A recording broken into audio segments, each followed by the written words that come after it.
Hello guys, welcome back to my channel Earth Mom Dehradun. मैं हूं ज्योति और वेलकम है आप सभी का मेरे चैनल में नए हैं तो मेक श्योर चैनल को सब्सक्राइब जरूर कीजिए। वीडियो पसंद आई तो लाइक भी करिए। कमेंट सेक्शन में कमेंट करके ज़रूर बताइए कि आप सबको मेरा वीडियो कैसा लगा। आप सबकी जानकारी के लिए बता देती हूँ कि मैं ट्रेंडिंग टॉपिक्स, करंट कॉन्ट्रोवर्सीज, आपके फेवरेट ब्लॉगर्स, सेलिब्रिटीज़, इन सब चीज़ों के बारे में अपना रिएक्शन एंड रिव्यूज़ देती हूँ। तो अगर आपका भी कोई ऐसा सेलिब्रिटी, कोई ऐसा ब्लॉगर या कोई भी ऐसा कंटेंट क्रिएटर है जिस पे आप चाहते हैं कि मैं रिएक्शन वीडियो बनाऊं, तो आप वो भी मुझे कमेंट सेक्शन में बता सकते हैं। मैं ज़रूर नेक्स्ट वीडियो उस पर बनाने की कोशिश करूँगी। फिलहाल आज का जो टॉपिक है वो है नीतू बिस्ट का, क्योंकि कल ही मैंने देखा कि इंस्टाग्राम पे एक अलग ही लेवल का वॉर छिड़ा हुआ है। हालांकि ये वॉर का जो कॉन्सेप्ट है वो नया नहीं है, वो आजकल का ट्रेंडिंग कॉन्सेप्ट से मिलता जुलता है। लेकिन इस पूरे मुद्दे को एनालाइज करने के बाद, देखने के बाद, समझने के बाद एक बात तो मैं ज़रूर बोलूँगी कि नीतू बिस्ट की इसमें सबसे बड़ी गलती है। जी हाँ, एक मेकअप आर्टिस्ट द्वारा नीतू बिस्ट को एक्सपोज करने का ऐलान यहाँ पे हुआ है। आप लोगों को पूरी कहानी मैं बताऊंगी, विस्तार से आप लोग सुनिएगा और उसके बाद कमेंट सेक्शन में अपने कमेंट्स, अपने ओपिनियन ज़रूर लिखना। मैं ये भी आप लोगों से एक्सपेक्ट करती हूँ कि कोई भी मुद्दे पे जब मैं वीडियो बनाऊँ तो उस मुद्दे को आप लोग इसीलिए ना एंजॉय करें कि आप सामने वाले को पसंद करते हैं या फिर नापसंद करते हैं। ज़रूर सही और गलत को समझने की कोशिश किया कीजिए, उसके बाद ही आप अपने ओपिनियन पब्लिक प्लेटफॉर्म पे लिखा करिए। तो वीडियो को बिना स्किप करे हुए आप लोगों को एंड तक देखना है, तभी आप लोगों को एग्जैक्टली पूरा का पूरा सीन समझ में आएगा। तो चलिए गाइस, शुरू करते हैं हम लोग आज का रिएक्शन वीडियो। तो आप लोगों को आजकल पता होगा कि आजकल मेकअप आर्टिस्ट वर्सेस क्लाइंट के बीच में जो कंट्रोवर्सीज आए दिन आती रहती हैं वो काफ़ी ज़्यादा ट्रेंड में है। कभी क्लाइंट मेकअप आर्टिस्ट को एक्सपोज करते हैं तो कभी मेकअप आर्टिस्ट क्लाइंट को एक्सपोज करते हैं। लेकिन नोटिस करना कि ये सिर्फ बड़े बड़े सेलिब्रिटीज़ के साथ होता है। जितने भी नामी गिरामी आर्टिस्ट होते हैं या फिर नामी गिरामी क्लाइंट होते हैं, हमेशा कंट्रोवर्सी उन्हीं से रिलेटेड और उन्हीं के आजू बाजू घूमी जाती है। और इस वक्त पे मेकअप आर्टिस्ट और क्लाइंट की काफ़ी ज़्यादा ट्रेंडिंग चल रही है। तो इसी ट्रेंड को फॉलो करते हुए नीतू बिस्ट और मेकअप आर्टिस्ट की कंट्रोवर्सी कल हमें इंस्टाग्राम पे देखने को मिली। आप लोग सोच लोगे कि नीतू और कंट्रोवर्सी, तो जी हाँ, इस बार भी आप लोगों को बिल्कुल भी डिसअपॉइंट नहीं किया है नीतू बिस्ट ने। हमेशा की तरह नीतू बिस्ट का एक स्वभाव है जो कि अब तक हम लोग जान चुके हैं, और वो है चुप रहने का स्वभाव। चाहे वो फैमिली कंट्रोवर्सी हो, चाहे वो अदर क्रिएटर के साथ कंट्रोवर्सी हो, चाहे वो XYZ कोई भी कंट्रोवर्सी हो, उसने हमेशा खामोशी और साइलेंस को ही अपना सबसे बड़ा हथियार बनाया है। तो अगेन ये वाली कंट्रोवर्सी भी नीतू की तरफ से शुरू नहीं हुई है, ये शुरू हुई है मेकअप आर्टिस्ट की तरफ से। मैं खुद भी उनको नहीं जानती, सडनली कल मेरे सामने एक रील आई, उसके बाद मुझे पता चला कि OSS नाम की भी कोई मेकअप आर्टिस्ट है। लेकिन मैं यहाँ पे उन मेकअप आर्टिस्ट का नाम नहीं लूंगी, क्योंकि उनके हिसाब से उनको फेम नहीं चाहिए था, उनको क्रेडिट चाहिए था। तो जब किसी को फेम नहीं चाहिए तो हम उसका नाम यहाँ पे नहीं लेंगे, और क्रेडिट तो भूल जाओ, क्योंकि क्रेडिट बेसिकली उसको मिलता है जो उस क्रेडिट का वाकई में हकदार होता है।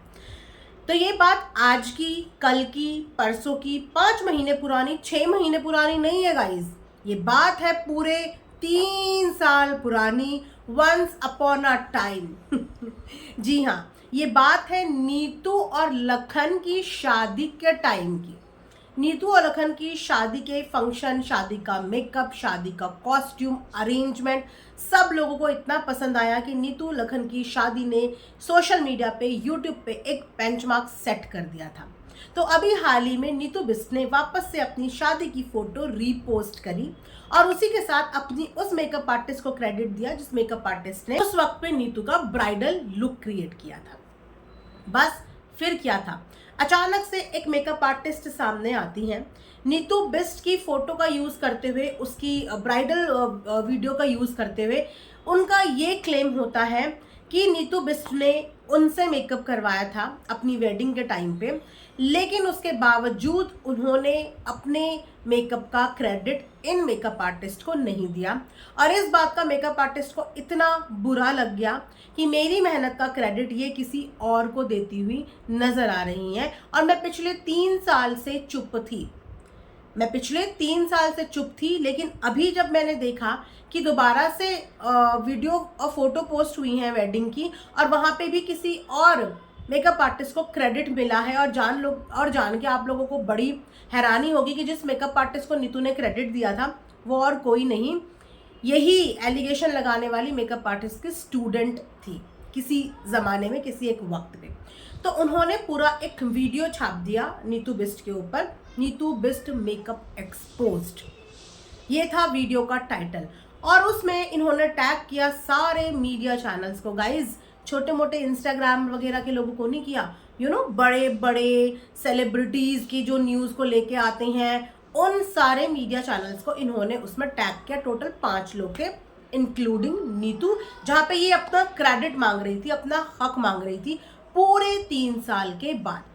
जब इनके कमेंट सेक्शन में लखन पहुंचे और लखन ने इनको बात समझाने की कोशिश करी, तो वहां पे बहुत ही ज्यादा बदतमीजी का माहौल क्रिएट हो गया। इनके साथ के कुछ लोग, या बोलिए कि इनके संगी साथी आए और उन्होंने बातचीत का जो मुद्दा है वो सीधा सीधा फैमिली की तरफ भी डाइवर्ट कर दिया, और बीच में फैमिली को भी, वैल्यूज को भी, संस्कारों को भी बोलना और ड्रैग करना शुरू कर दिया, जो कमेंट सेक्शन इतना ज्यादा गंदा लग रहा था। क्योंकि वो कमेंट सेक्शन मैंने भी नाइट में स्क्रॉल करके पूरा पढ़ा था, जिस जगह पे पेरेंट्स को, फैमिली को तक ड्रैग करने की कोशिश की जा रही थी। ऐसा लग रहा था कि ये सिर्फ क्रेडिट का खेल नहीं है, ये किसी पर्सनल दुश्मनी जब हम किसी से निकालते हैं और किसी को नीचे गिराने की कोशिश करते हैं, ये वैसा वाला सीन लग रहा था। अब आप लोगों को बताते हैं दूसरी स्टोरी, क्योंकि मेकअप आर्टिस्ट ने विद इन 15 से 20 सेकंड के अंदर अपनी कहानी सुना दी पूरे 3 साल की। लेकिन हर स्टोरी के 2 पहलू होते हैं। अगर आपने एक पहलू स्टोरी का सुना है और उस पर आके आप जजमेंट पास कर लो, तो दूसरा पहलू, क्योंकि इतने साल से कुछ बोला ही नहीं और उसे बोलने की जरूरत ही नहीं पड़ी, लेकिन जब आप किसी के ऊपर उंगली लगाओगे, वो वही वाली बात होगी कि अगर किसी के मुंह में उंगली डालोगे तो या तो वो इंसान उल्टी करेगा या वो आपकी उंगली निकाल के बाहर फेंकेगा, लेकिन फिर वो बोलेगा। तो अब है कहानी का दूसरा वर्जन कि आखिर इनके मेकअप को क्रेडिट नीतू ने क्यों नहीं दिया। आज से पहले ऐसा कभी भी नहीं हुआ कि नीतू के अगेंस्ट किसी भी प्रमोशन वाले ने या किसी ने भी आके कोई कंप्लेन करी हो। उन लोगों ने अपना काम हमेशा बहुत प्रोफेशनली हैंडल किया है। आज तक हमने उनको कभी भी बेफिजूल के प्रमोशन कभी करते हुए देखा नहीं, जिससे आम जनता को एक गलत इन्फ्लुएंस मिले। बहुत ज़्यादा लाखों पैसे उन लोगों को ऑफर हुए, लेकिन उसके बावजूद उन्होंने कभी भी ऐसे किसी भी प्रोडक्ट का प्रमोशन नहीं किया जो कि जनता को बेवकूफ़ बना सकता था। अब यहाँ पे सुनिए कि नीतू की 3 साल पहले की शादी वाली रात का हकीकत क्या था। तो यस, ये जो मेकअप आर्टिस्ट जिन्होंने नीतू के ऊपर ये एलिगेशन लगाया कि मेरा क्रेडिट किसी और को दे दिया, उसकी सच्चाई ये थी कि पहले इन लोगों ने इनको अप्रोच किया, क्योंकि आप जानते हैं कि जितने भी बड़े बड़े इन्फ्लुएंसर्स होते हैं, मेकअप आर्टिस्ट और इनके बीच में कोलैब चलता है, ठीक है। लेकिन इन मेकअप आर्टिस्ट ने बोला कि मैं कोई कोलैब नहीं करती। इन्होंने बोला मैं कोई कोलैब नहीं करती। तो नीतू की टीम की साइड से इनको मेकअप के पैसे मिले, जितने पैसे इन्होंने उस समय पे अपने मेकअप के चार्जेस बताए, और काफ़ी हैंडसम अमाउंट था, काफ़ी हैंडसम अमाउंट। उतनी ही चीज़ में इन लोगों की बात पक्की हुई, नीतू की टीम ने ओके किया और इन्होंने नीतू का मेकअप करने के लिए हाँ बोला। किसी कोलैबोरेशन की बात नहीं हुई थी, क्योंकि कोलैबोरेशन के लिए अप्रोच गई थी, बट मेकअप आर्टिस्ट ने ये बोलते हुए रिजेक्ट कर दिया कि आई डोंट डू कोलैब्स, ये मेरे चार्जेस हैं, अगर कोई इंसान मेरे चार्जेस दे सकता है तो वो मेरा मेकअप करा सकता है। जिस चीज़ पे वो लोग अग्री हुए और उन लोगों ने इनसे मेकअप का बुकिंग करा ली। अब आता है शादी वाला दिन। शादी वाले दिन ये नीतू का मेकअप करती हैं। एक बात मुझे बताओ कि अगर हम किसी से कोई सर्विस ले रहे हैं एज अ कस्टमर, तो कस्टमर सेटिस्फैक्शन कितना ज़रूरी होता है, आप मुझे ये बताइए। आप कोई प्रोडक्ट मार्केट में, मैं बोलूँ कि 1000-100 रुपये का भी लेने जा रहे हो, पर अगर आप उस 100 रुपये के प्रोडक्ट से सेटिस्फाइड नहीं हो तो आप वो प्रोडक्ट नहीं लोगे। तो यहाँ तो बहुत अच्छे खासे अमाउंट की बात हो रही थी। इन्होंने मेकअप किया, लेकिन इनके मेकअप से नीतू संतुष्ट नहीं थी। नीतू लखन के हिसाब से इन्होंने उसका मेकअप स्पॉइल कर दिया था, जिसके बाद नीतू बहुत ज़्यादा डिसअपॉइंट हो गई थी। अच्छे खासा पैसा भी दिया था और उसके बाद मेकअप नहीं हो पाया ढंग का। लेकिन उसके बावजूद नीतू ने आज तक अपने पेज पे इस बात का जिक्र नहीं किया। पूरे 3 साल हो गए। जैसे तैसे म्यूचुअल फ्रेंड्स के हेल्प से उसी समय पे एक दूसरी मेकअप आर्टिस्ट अरेंज की गई और उन्होंने आके नीतू का मेकअप फिक्स किया। ये सेम वही कहानी है जो अभी कुछ समय पहले एक कस्टमर ने आके एक बड़ी सेलिब्रिटी मेकअप आर्टिस्ट की बताई थी कि कैसे उनका भी मेकअप स्पॉइल हुआ था और लास्ट में किसी दूसरी मेकअप आर्टिस्ट से मेकअप अरेंज करके उन्होंने अपना मेकअप फिक्स कराया था। लेकिन उस कस्टमर ने आके उस मेकअप आर्टिस्ट की पोल खोली, लेकिन यहाँ पे नीतू ने कुछ नहीं बोला, कुछ नहीं बोला। पूरे के पूरे पैसे दिए, किसी की मेहनत की कमाई जपत भी नहीं करी। जितने उनके मेकअप के पैसे बनते थे उतने मेकअप के पैसे दिए। बट याद रखिए, ये कोलैब नहीं था, ये गिव एंड टेक वाला था। आप मेरे से पैसे लो और मैं आपसे सर्विस ले रही हूँ। इसके अलावा ये नहीं हुआ था कि आप मेरी फोटो भी ले सकते हो या आप मेरी वीडियोस भी ले सकते हो या आप ये भी लगा सकते हो। ठीक है, उन्होंने जो मेहनत करी उस मेहनत के उनको पैसे मिले। एक ज़माने में ये सोशल मीडिया नहीं होता था और हम सब लोगों ने अपनी अपनी शादियों में अपनी ब्राइडल मेकअप कराए हैं और हमें कभी भी उन मेकअप की को फ्लॉन्ट नहीं करना पड़ा, कभी भी अपने आर्टिस्ट को इंट्रोड्यूस नहीं कराना पड़ा। ठीक है, अब जब पैसे लेके काम खत्म हो गया, मेकअप भी सही नहीं हुआ, उसके बाद दूसरी मेकअप आर्टिस्ट ने आके नीतू का मेकअप को फिक्स भी करा। तो अभी हाल ही में नीतू ने वापस से अपनी जो ब्राइडल फोटो है वो शेयर करी और वहां पे उसी लड़की को दोबारा से क्रेडिट दिया जिस लड़की ने एंड टाइम पे आके उस समय पे नीतू का मेकअप सही किया था। उसके बाद इनको अचानक से इस बात का बुरा लग गया और इन्हें ऐसा लगा कि ये पिछले 3 साल से खामोश है। तो यहाँ पे मैं जरूर पूछना चाहूंगी आप लोगों से कि 3 साल से खामोश कौन था? 3 साल से एज अ कस्टमर आप भूल जाओ कि नीतू कोई सेलिब्रिटी है, आप भूल जाओ कि आप उसे सोशल मीडिया पे जानते हो।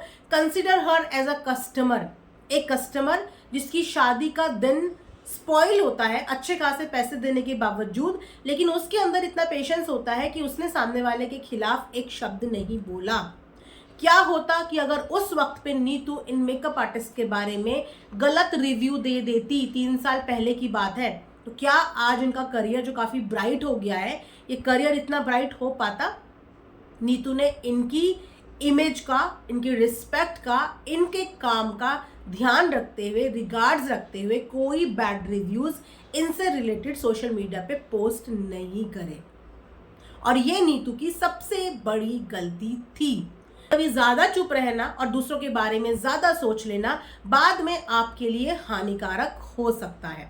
बिना अपनी साइड ऑफ स्टोरी बताए हुए, बिना अपनी शादी का मेस्ड अप बताए हुए आज वही मेकअप आर्टिस्ट पूरे 3 साल के बाद नीतू पे इस बात का एलिगेशन लगा रही है कि मेकअप का क्रेडिट नहीं दिया। तो जब क्रेडिट के लिए कोलैब करना ही नहीं था तो कौन सा क्रेडिट चाहिए था? कोलैबोरेशन के लिए तो मना किया था ना। और अगर वाकई में इनको अपना क्रेडिट चाहिए तो मैं पूछना चाहूंगी, ये तो 4-5 मीडिया वालों को टैग किया है, ये मीडिया वाले इनको इनका क्रेडिट दिलवा देंगे क्या? इसका साफ पता चलता है, अगर इन्होंने ये वीडियो बनाते ही मीडिया चैनल्स को टैग किया है तो इसका साफ मकसद समझ में आता है कि ये नीतू को डिफेम करने की कोशिश करना चाह रही थी। इनको अपने क्रेडिट से ज्यादा उसकी डिफेमेशन करनी थी और मीडिया की नजर में ये पूरा किस्सा लेके आना था जिससे इनको भी फेम मिल जाए। अगर इतना ही बुरा लगा था, लड़ाई क्रेडिट की ही थी, तो जब ये सब चीजें हुई थी तब चुप रहने की क्या जरूरत थी? उसी दिन जिस दिन देखा कि मेरे नाम के आगे किसी और मेकअप आर्टिस्ट का नाम है, उस दिन आके अपने लिए स्टैंड लेना चाहिए था। बुरा तो उस दिन लग जाना चाहिए था, क्योंकि जिन लोगों को पता होगा उनको तो 3 साल पहले ही पता चल गया होगा कि नीतू का मेकअप इस आर्टिस्ट ने किया है। अब तो नीतू ने उस चीज को दोबारा रिपोस्ट किया और ये चीज तो पहले ही पता चल गई थी ना। तो 3 साल के बाद क्रेडिट लेना याद आ रहा है किसी से? यस, यहाँ पे नीतू ने गलती करी। अगर नीतू उस वक्त पे बता देती कि किस तरीके की मेकअप आर्टिस्ट ही हैं जिन्होंने किसी का मेकअप स्पॉइल कर दिया, उसके बाद बॉदर भी नहीं किया और पूरे के पूरे पैसे भी लिए बिना किसी कोलैब के, तो फिर अब किस बात का इतना ज़्यादा रोना मचाना? साफ समझ में आ रहा है कि ये जो गेम है ये सिर्फ पॉपुलैरिटी, व्यूज़ कंट्रोवर्सी और नेम फेम का है। क्योंकि अगर कंट्रोवर्सी नहीं चाहिए होती तो इतने लोगों को टैग करने की जरूरत नहीं होती, ये चीजें 1 to 1 होती। लेकिन 1 to 1 इंसान किस मुंह से करता? तभी तो कोई शिकायत करता, या तो उसके पैसे नहीं दिए होते, या तो उसके पैसे काट दिए होते, या नीतू की तरफ से उसको डिफेम किया होता। नीतू ने तो कोई शिकायत नहीं करी, जबकि उसका राइट बनता था।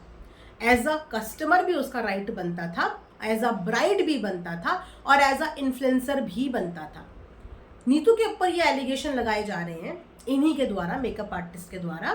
इस तरीके से तो आप ऑडियंस को गलत इन्फ्लुएंस कर रहे हैं। मेकअप किसी और ने किया है, क्रेडिट किसी और को दे रहे हैं।